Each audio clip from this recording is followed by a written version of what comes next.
उसके घर में लगभग सब लोग म्यूजिक के उस्ताद थे, इंस्ट्रूमेंटल म्यूजिक, वोकल म्यूजिक, हर चीज में अच्छा, पढ़ने में भी ठीक, बढ़िया। और जब हम स्कूल में थे, वो मेरी क्लास में तो नहीं था, थोड़ा सा अलग क्लास में था, पर स्कूल में बहुत पॉपुलर था being into music. I was in debating, he was into music. और बाद में उसने हमारा स्कूल छोड़ भी दिया कुछ समय के बाद, फिर वो कहीं और चला गया, फिर हमारा मिलना नहीं हुआ। उस समय ना तो व्हाट्सएप था ना यूट्यूब था, तो बाद में मिलने का स्कोप भी नहीं रहता था। जो एक बार चला गया वो चला ही जाता था उस समय। अब तो बच्चे जिंदगी भर दोस्त रहते हैं। फिर जब मैं दिल्ली यूनिवर्सिटी में आ गया, ग्रेजुएशन कर चुका था, उसके बाद अचानक मुझे एक बचपन का दोस्त मिला जिसने मुझे एक इंटरेस्टिंग क्या डिवास्टेटिंग बात बताई। तो बात चल रही थी कि स्कूल के दोस्त कहाँ कहाँ हैं, क्या कर रहे हैं, तो बातों बातों में उसका जिक्र भी आया। तो मैंने बड़ी उम्मीद से पूछा, मैंने कहा वो तो बॉम्बे चला गया होगा, फिल्म इंडस्ट्री में चला गया होगा। तो मेरे दोस्त ने पूछा कि तुम्हें नहीं पता उसके बारे में? मैंने कहा नहीं। उसने कहा यार वो जेल में है, and he was one of the most creative students of our school. मैंने कहा जेल में क्यों है? बोले सच में नहीं पता। मैंने कहा सच में नहीं पता मुझे। बोले वो ग्रेजुएशन करने के लिए जब गया तो पता नहीं क्या हुआ, उसकी थोड़ी संगति खराब हो गई। बैड कंपनी जिसको हम बोलते हैं, जो इस उम्र में अच्छी लगती है, वही वाली। तो कॉलेज लाइफ में थोड़ी बहुत बैड कंपनी सबकी होती ही है, हल्की फुल्की होती है, एक सामान्य बात है। अच्छा, बच्चा बच्चा ना रहे ये भी तो अच्छी बात है ना, थोड़ा बचपन तो जीना भी चाहिए, थोड़ा शरारतें करनी भी चाहिए।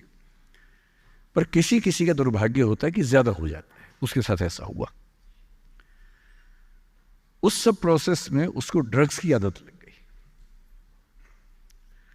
और ड्रग्स की आदत, ड्रग्स एक ऐसी चीज है, एडिक्शन ऐसी चीज है कि उसमें वन वे रास्ता होता है, टू वे नहीं होता है।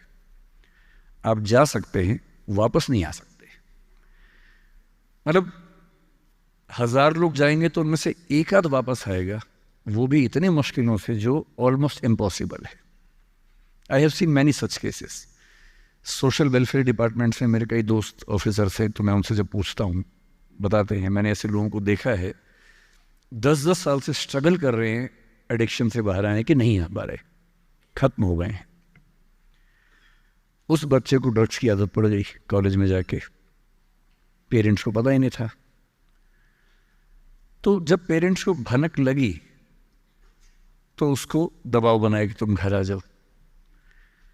अब वो जिस कंपनी में था, दोस्तों वाली कंपनी में, वहाँ अब ड्रग्स तो बहुत महंगे होते थे, पैसे घर से बहुत कम आते थे, जितने बेटा ऐसा मत करो। और एक दिन इस बात पे झगड़ा बढ़ गया। भाई आप पेरेंट्स की चिंता समझेंगे आज से 30 साल बाद, जब आपके बच्चे इस एज में होंगे ना, आपकी नानी मर जाएगी उस समय। नानी मरना एक मुहावरा है, इसका मतलब बहुत चिंता में रहेंगे उस समय आप। और उस दिन पता नहीं क्या हुआ, एक झगड़ा हुआ, क्योंकि जो एडिक्शन के शिकार हैं उनका दिमाग उनके कंट्रोल में नहीं होता है। यहाँ तक कि जो ड्रिंक करते हैं, ड्रिंक एक लेवल से ज़्यादा कर लें तो दिमाग कंट्रोल से बाहर निकलने लगता है। ड्रग्स में तो ये एलिमेंट बहुत ज़्यादा होता है। और आधी रात को उसने क्या किया, उसने अपनी फैमिली के 5 लोगों का मर्डर कर दिया। साल की थी या 19 के आसपास रहा होगा। उसके बाद वो जेल गया। मुझे उसके बाद से पता ही नहीं कि क्या हुआ, फांसी हुई या उम्र कैद हुई या क्या हुआ, ना तो मुझे पता है, ना मैं इंटरेस्टेड हूँ जानने में। मैं उसका नाम हम सब जानता हूँ, एंड 1-2 क्लास स्कूल में ऐसी थी कि वो हम आसपास थे, जानते थे, पहचानते थे एक दूसरे को। मेरी सबसे बड़ी चिंता ये होती है बच्चों को लेकर कि किसी भी गलती से वो ड्रग्स में ना चले जाए। एक शायर ने कहा है, बस एक कदम गलत उठाता राह शौक में, राह शौक का मतलब शौक के रास्ते पर चल पड़े थे। बस एक कदम गलत उठाता राह शौक में, मंजिल तमाम उम्र मुझे ढूंढती रही। मेरी मंजिल जिंदगी भर मुझे ढूंढती रही, कहाँ चला गया? सिर्फ एक गलती हुई थी और उस एक गलती ने कहीं का नहीं छोड़ा। आपको लग रहा होगा कि ये तो पापा जैसा है, प्रीच कर रहा है हमें, पापा डोंट प्रीच वाला भाव मन में आ रहा होगा अपनों के। पर मेरा काम कुछ भी करना, उस रास्ते पर मत जाना। और इस रास्ते पर लोग क्यों जाते हैं, इसकी जो साइकोलॉजी में सबसे बड़ा रीजन है, उसको पीयर ग्रुप प्रेशर कहते हैं। पीयर ग्रुप का मतलब है आपके दोस्तों का ग्रुप। कैसे चेंज होती है, इसको बोलते हैं डेवलपमेंटल साइकोलॉजी। उसमें माना गया है कि ये जो एज है, टीन एज, ये गैंग एज है। गैंग एज का मतलब 3-4 दोस्तों का ग्रुप होता है, वो गैंग की तरह से ऑपरेट करता है। एकदम सीक्रेट्स रहते हैं उस ग्रुप में, आपस में बातें करते हैं, जैसी कोई आसपास से निकलता चुप हो जाते हैं। आपस में बातें करते हैं, जैसी कोई आसपास से निकलता चुप हो जाते हैं। उनको लगता है कि उनके पास कुछ सीक्रेट इन्फॉर्मेशन दुनिया की ऐसी है जो मोसाद और रॉ और इन्हीं सब के पास होती है, किसी के पास नहीं होती। जबकि वो जो बात कर रहे होते हैं, उनके पेरेंट्स वो बात 30 साल पहले कर चुके हैं। वो ऐसी कोई बात नहीं है, इस उम्र में सामान्य बात है। पर डेवलपमेंटल साइकोलॉजी जब हम पढ़ते हैं तो उसमें कहते हैं कि जो बच्चा होता है 1-2 साल तक का, उस पर सबसे ज़्यादा असर उसकी माँ का होता है, क्योंकि माँ उसके लिए पूरा संसार है। उस बच्चे की 2 ही ज़रूरतें हैं कि जब वो गीला हो तो वो पहुँच दे, जब भूख लगे कुछ खाना खिला दे। शुरू के 6 महीने इन दोनों ज़रूरतों को जनरली उसकी माँ ही पूरा करती है। तो उसको धीरे धीरे लगता है कि जो माँ है ना, यही मेरा सब कुछ है, और माँ की हर बात को फॉलो करता है वो। 6 महीने के बाद थोड़ा सा बाहर का खाना, घर के बाकी मेंबर्स का असर पड़ने लगता है। दोस्त को पता है कि ये जो ब्रेक इवन होने वाला है, टाइम आ गया है, अब इस टाइम पे निकल जाना चाहिए। मदर्स में बायोलॉजिकली भी और कल्चरली, सोशली भी ये वैल्यू ज़्यादा डेवलप हो जाती है कि वो झेल लेती हैं उस बच्चे की परेशानियों को। बच्चे बहुत परेशान करते हैं। अगर आप मुझसे पूछें इस दुनिया में सबसे मुश्किल काम क्या है, सबसे मुश्किल है बच्चे को पालना। इससे मुश्किल कोई काम नहीं है। छठी का दूध याद दिला देते हैं बच्चे। बच्चे को पालने से मुश्किल दुनिया का कोई काम नहीं है, और वो काम जनरली हमारे घरों में मदर्स करती है, जिनका इतिहास में नाम नहीं लिखा जाता, जबकि सबसे महत्वपूर्ण काम घर के अंदर वो कर रही हैं। इस बात की बहुत वैल्यू है। कई जगह पेरेंट्स मतलब फादर्स भी कर रहे हैं कुछ हद तक, लेकिन जनरली दुनिया में ज़्यादा ये काम अभी तक महिलाओं के हाथ में जाता है। जब बच्चा स्कूल जाता है तो स्कूल जाने के बाद आप देखें जो लेडी टीचर होती है, जिसको बच्चा प्यार से मैम कहता है, मैम, ऐसे बच्चे के लिए मैम दूसरा भगवान होता है मम्मी के बाद। कुछ समय के बाद भगवान नंबर 1 मैम हो जाती है, भगवान नंबर 2 मम्मी हो जाती है। और अगर मैम ने कुछ कहा है और मम्मी कह रही गलत है, तो बच्चा घूर के देखता है कि तुम बताओगी मुझे, वो भगवान है वो तो मेरी। तो बच्चे को मैम पे भगवान जैसा भरोसा होता है। फिर जब वो बड़ा होने लगता है, 10, 11, 12, 13 साल का, 13 की एज आते आते बच्चों में जो बायोलॉजिकल चेंजेस होने शुरू होते हैं, बड़े परेशान होते हैं, पशुपेश में होते हैं कि ये क्या हमारे साथ हो रहा है, हमारी ज़िंदगी चेंज हो रही है अचानक, उनको ऐसा लगने लगता है। उस उम्र के जो हार्मोन्स हैं वो उनको पेरेंट्स से दूर करते हैं, क्योंकि उनको जिस तरह की आज़ादी चाहिए, पेरेंट जानते हैं कि ये उम्र सही नहीं है, तो पेरेंट्स रोकते हैं, समझाते हैं, फ़ोन का यूज़ कम करो, इंटरनेट कम करो, तुम्हारा दोस्त ठीक नहीं है, तुम्हारी कंपनी ठीक नहीं है, अच्छे दोस्त रखो, ये करो, वो सब करते हैं। उनकी मजबूरी है, उनको पता है कि ये उम्र फिसलने वाली है। और बच्चों को लगता है कि मैं जहाँ जहाँ आज़ादी चाहता हूँ, यही 2 लोग मेरे दुश्मन हैं, पता नहीं ये डिज़र्व नहीं करते मुझे, they don't deserve a child like me. फिर वो पेरेंट्स से झूठ बोलना, छिपाना, हर बच्चा उस उम्र में झूठ बोलना शुरू कर देता है। कुछ बहुत प्यारे मासूम बच्चों को छोड़ दूं मैं 1-2%, बाकी सब थोड़ा बहुत झूठ तो बोल लेते हैं। कुछ ज़्यादा शातिर हो जाते हैं, इतना खतरनाक झूठ बोलते हैं, लाई डिटेक्शन टेस्ट करवा लेंगे तो भी नहीं पकड़ में आएंगे, इतना अच्छा झूठ बोलने लग जाते हैं, क्योंकि उन्होंने सीख लिया दोस्तों से सब करके। और ये जो उम्र है 13 से 19, जो गैंग एज है, ये जो दोस्त हैं, इनका असर इतना ज़्यादा होता है। और आपकी पर्सनैलिटी कैसी है, हर गैंग में 4-5 लोग होते हैं, उनमें से एक मुखिया होता है, उनका गैंग का नेता होता है। जो थोड़ा सा एग्रेसिव है, डोमिनेटिंग है, असर्टिव है, वो फैसले करता है सबके लिए। आपने डिसीजन मेकिंग का सवाल पूछा, इसी पे सो समझेंगे।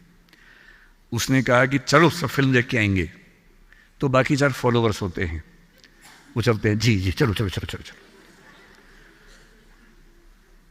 इन सबका सेल्फ रिस्पेक्ट का लेवल अलग अलग है।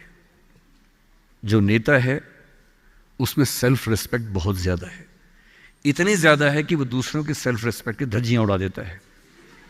वो ये मान के चलता है कि मैं राजा हूं, जो मैं कहूंगा वही होगा। और जो बाकी 4 भेड़ बकरियां हैं, जिनमें कॉन्फिडेंस की कमी है, असर्टिव नहीं है, सबमिसिव हैं, दब्बू हैं, डरपोक हैं, वो बेचारे उसकी बात को फॉलो करते हैं। और ये जो 4 है ना, इन पे खतरा बहुत ज़्यादा है, क्योंकि जो नेता है वो पहले से बिगड़ा हुआ है, वो हैबिचुअल है कई चीज़ों का, और वो इन 4 को बोलता है आज हम सब ड्रग्स ट्राई करेंगे। पूछ नहीं रहा है, बता रहा है। अब इन 4 में से एक के मन में है कि ना करूं, मम्मी ने उसको 1000 बार समझाएगी बेटा ये मत करना, वो बेचारा बोल ही नहीं पा रहा, घबराहट हो रही है उसको। बड़ी मुश्किल से मिमियाते हुए एक वाक्य उसने बोला। मिमियाना मतलब बिल्ली की तरह से बोलना, कैट की तरह से बोलना। उसने कहा यार मम्मी ने कहा था ठीक नहीं होता है। अब उसके बाद जोर से ठाका मार गया, ये देखो मम्मी का बच्चा, ये देखो मम्मी का बच्चा, इसको दुद्धू पिलाओ, दुद्धू पिलाओ इसको, बच्चा है बच्चा है, ये तो बड़ा ही नहीं हुआ, ये तो मर्द ही नहीं बना अब तक। हम तो मर्द हैं, हम तो बड़े हैं, हम तो ग्रोन अप हैं। इस बच्चे की सेल्फ एस्टीम, सेल्फ रिस्पेक्ट इतनी कम है कि डर जाएगा, एकदम घबरा जाएगा। 3 लोग बोलेंगे अरे कुछ नहीं होता, अरे कुछ नहीं होता, आजा आजा आजा आजा, अरे कुछ नहीं होता, कर ले ट्राई, हम भी तो कर रहे हैं, कर ले ट्राई। और इसी प्रेशर में ये बच्चा पहली बार ऐसी गलती करेगा। और मैंने पहले ही कहा कि रास्ता एक तरफा है, वापसी का रास्ता नहीं। इस प्रेशर को बोलते हैं पीयर ग्रुप प्रेशर, दोस्तों का प्रेशर। मैं अपने बच्चे को केवल एक बात सिखाता हूं, बाकी पढ़ाई लिखाई तो मुझे पता है ज़िंदगी में जब कोई करना चाहेगा कर ही लेगा। इंटरनेट की दुनिया में, गूगल की दुनिया में, अब क्या मतलब मैं क्या पढ़ा दूंगा आपको, टीचर क्या पढ़ा लेंगे, सब गूगल पे उपलब्ध है, सब ऑनलाइन अवेलेबल है। जो टीचर्स बनना चाह रहे हैं समझ लें, अब टीचर का काम नॉलेज देना नहीं है, नॉलेज आपसे ज़्यादा, आपसे बेहतर गूगल पे है। अब आपका काम उससे ज़्यादा बड़ा है। क्या है अभी डिस्कस करेंगे। मैं केवल एक बात पे फोकस करता हूं कि मेरे बच्चे या आप लोग पीयर ग्रुप प्रेशर से बच सके। मैं खुद बचा था, अच्छे से बचा था, मेरे पेरेंट्स की भूमिका थी। मैं जिस हॉस्टल में रहा उस हॉस्टल में लगभग सब ड्रिंक करते थे कॉलेज के दिनों में, मैं नहीं करता था। मुझे कभी ज़रूरत ही नहीं लगी उस चीज़ की, तो नहीं लगी तो नहीं किया। अच्छी बात सिर्फ इतनी है, मैं ये नहीं कह रहा कि ड्रिंक करना अच्छी बात है कि बुरी बात है, वो तो इंडिविजुअल फैसला हर किसी का है, लेकिन मैच्योर होने के बाद, बचपन में नहीं।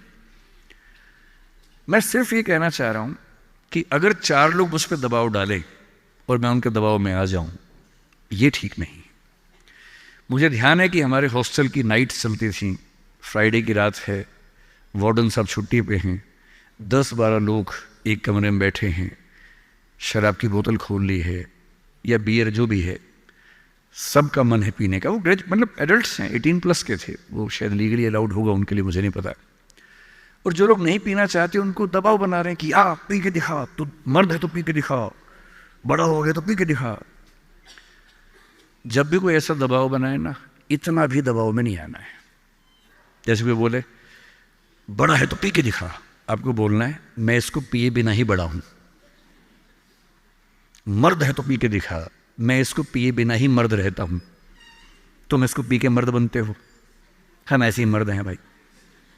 दोस्त नहीं है क्या हमारा, तो क्या बोलना है, अगर तुम्हारी दोस्ती के लिए मुझे पीनी पड़ेगी शराब, तो मेरी दोस्ती के लिए तुम छोड़ क्यों नहीं सकते? अजीब बात है भाई। दोस्त, क्या मैं ही तुम्हारा दोस्त हूं, तुम मेरे दोस्त नहीं हो? तुम्हारी दोस्ती के लिए मैं ड्रग्स लेना शुरू कर दूं और मेरी दोस्ती के लिए तुम छोड़ नहीं सकते? अगर तुम छोड़ नहीं सकते तो मैं ले नहीं सकता। और दोस्ती अपनी जगह है, हमेशा ध्यान रख। उसने कहा वो नहीं मेरा सही, उससे मोहब्बत है तो है। भाई किसी से मोहब्बत है, नहीं हो पाया मेरा, कोई बात नहीं। वो नहीं मेरा मगर उससे मोहब्बत है तो है। अब ये रस्मों और रिवाजों से बगावत है तो है। अगर मैंने एक सही बात कह दी और वो रस्म रिवाज के खिलाफ है तो है, मैं क्यों डरूंगा। जो मुझे ठीक लगा, अपने ईमान के मुताबिक लगा, मैंने कहा वो मैं करूंगा। तो जो बात मुझे अपनी ओर से शुरुआत में कहनी थी मैंने आपसे कही है, और मेरा ख्याल है कि अगर आप सब बच्चों में से एक बच्चा भी मेरी बात सुन के गलत रास्ते पे जाने से रुक गया तो मेरा सिक्किम आना धन्य हो गया। मैं उसमें बहुत खुश हूँ, उससे ज़्यादा मुझे